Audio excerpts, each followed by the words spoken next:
Bonjour. Bonjour, Mesdames, Messieurs. Bonjour, Madame Présidente. We have a situation in Camp Ashraf in Iraq where 3,400 members of the Iranian opposition are living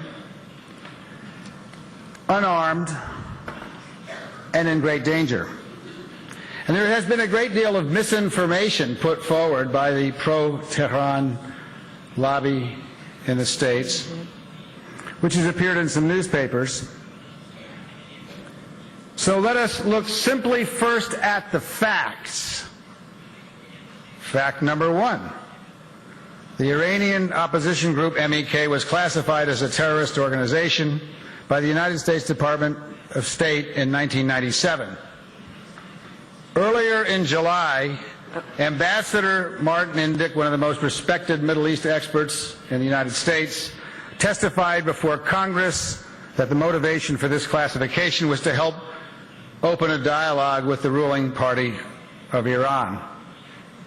Fact number two, the only legal grounds for classifying a group as terrorist is if they participate in terrorist acts.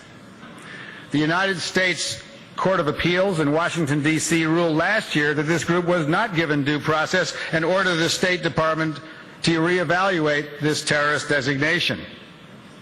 Such findings also occurred in France, Britain, and the European Union, which resulted in the MEK being removed from the terrorist lists in the European Union and in Great Britain. Third, in 2006, the American military disarmed the inhabitants of Camp Ashraf peacefully and gave each resident a promise in writing that said that they would protect the residents of Ashraf against outside threats.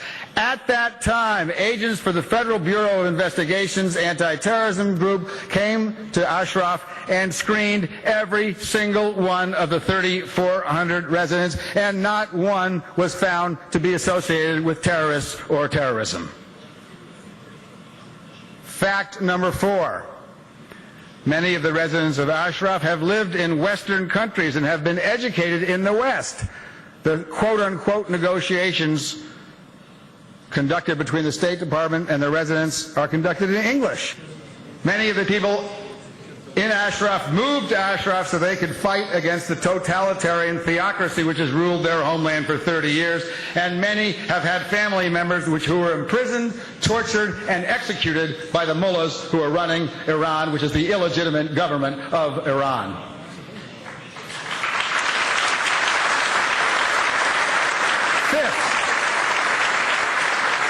Fifth, in 2009 and again in 2011, the Iraqi government under Prime Minister Maliki sent troops into Ashraf and have killed a total of 47 unarmed civilians, including at least 8 women. They have also denied medical care to most of the hundreds of wounded.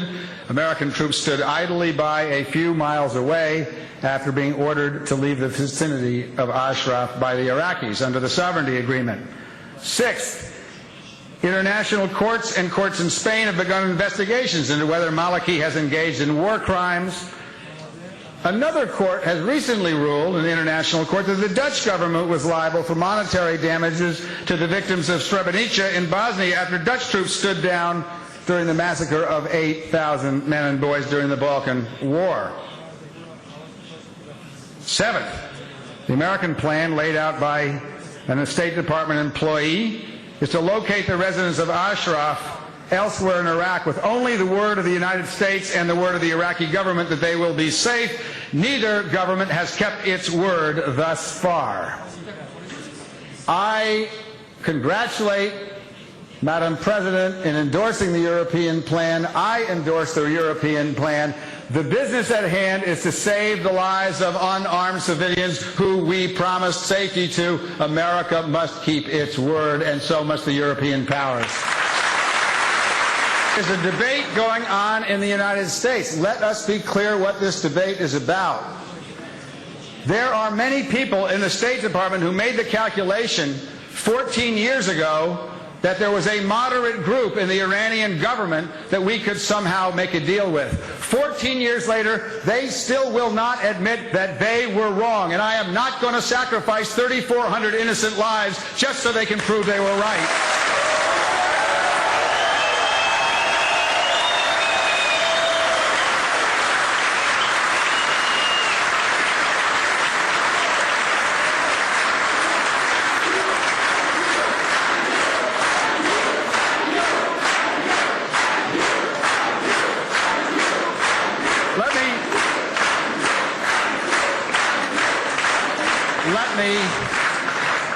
Let me conclude by saying something that I've said before, although not in Geneva.